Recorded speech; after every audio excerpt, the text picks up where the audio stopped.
ছোট্ট ঘরে সুখের মেলা, সংসার জুড়ে স্বপ্ন খেলা।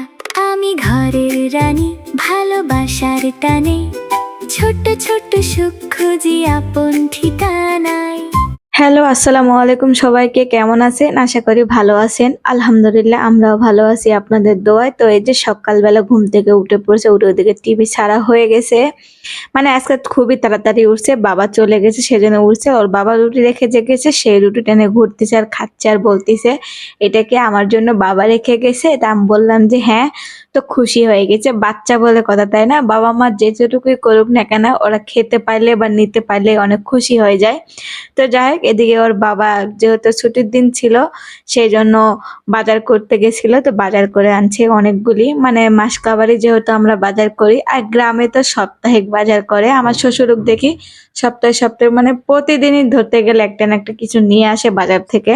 আমরা সেরকম করে করি না, যেহেতু আমরা শহরে থাকি। আর মাসের শেষে বাজার করলে আমার কাছে মনে হয় এটা বরকত হয়। প্রতিদিনের বাজারে কিন্তু বরকত থাকে না, আমার যেটা মনে হয় আর কি। তো যাই হোক, এদিকে সুন্দর করে লুডুসটি মানে ঢুকাচ্ছিলাম বয়মের ভিতর। মানে মিনি লুডুসই এখন আনি, আগে প্যাকেট আনতাম, প্যাকেট এনে পোষায় না, সেজন্য মিনি আনি। যেহেতু দুই বেলা খাই একটু একটু করে, আর বড়টা আনলে হয় কি দুটা ডাবল হয়ে যায়, ডাবল ডাবল করে খরচা হয়, সেজন্য আর কি মিনি আনার চেষ্টা করি। তো এদিকে নুডলটা সুন্দর করে রাখলাম, রাখার পরে মুড়ি আনছিল, তো মুড়িটিও ঢেলে রাখতেছিলাম। মাসে মুড়ি 1 কেজি লাগেই না, আধা কেজি পরিমাণ গেলেই হয়ে যায়। তো ওটা আমি ঢেলে রেখে দিলাম। দিয়ে এখানে মেথি আনতে বলছিলাম, যেহেতু আমি চুলের উপকারের জন্য মেথি ব্যবহার করি। তো এবার মেথি শেষ হয়ে গেছিল, তো ওর বাবা মেথি এনে দিছিল। তার মধ্যে ছিল হ্যান্ড ওয়াশ, টুথপেস্ট, শ্যাম্পু। আর আমি শ্যাম্পু বাইরেরটাই ব্যবহার করি, মানে প্যাকেটটা।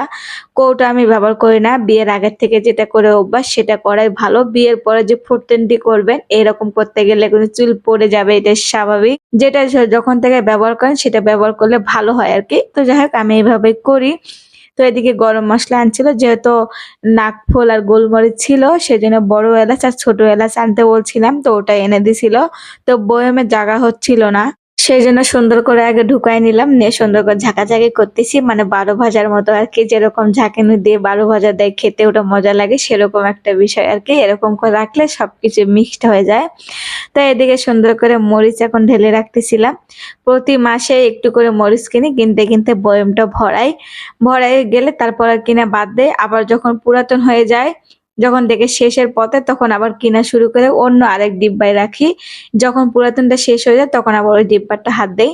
তো এইভাবে করে আমি কিন্তু চালাই, আপনারা চাইলে কিন্তু এইভাবে করতে পারেন। মাসে যে কোনো জিনিস কিনলে একটু একটু করে বেঁচে যায়, ওটা দিয়ে কিন্তু পরের মাস চলে যেতে পারে। বা কোনো মাসে যখন টাকা পয়সা থাকবে না হাতে, এই বাজারটা না করলেও চলবে, তখন কিন্তু বাপাই করে। তো যাই হোক, এদিকে এবার লবণ কিনে আনছিল খোলাটা, মানে প্যাকেটের নাকি ভেজাল থাকে, সেজন্য বলতেছে খোলা লবণে কোনো ভেজাল নেই, সেজন্য খোলা লবণ আনছে।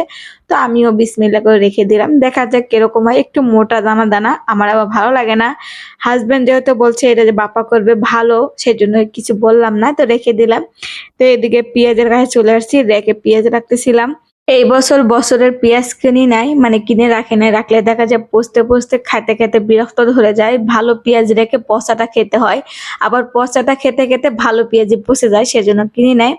তো যতটুকু করে কিনি এইভাবে মাস চলে যাবে। তো ওই জন্য যেগুলো বেশি সেগুলো ভালো করে রাখতেছিলাম, আর যেটা খাবো মাসে সেটা আলাদা করে রাখতেছিলাম। তো রেখে দেখতেছিলাম বাইরে বৃষ্টি বৃষ্টি ভাব, মানে বৃষ্টি আসবে আর কি। তো বৃষ্টি এখনো আসে নাই, 1 ফোঁটা 2 ফোঁটা পড়তেছিল। তো মানি প্ল্যান্টে পানি দিতে যাই, বুঝলাম যে না দিতে হবে না। তো কেমন হলো অবশ্যই জানাবেন।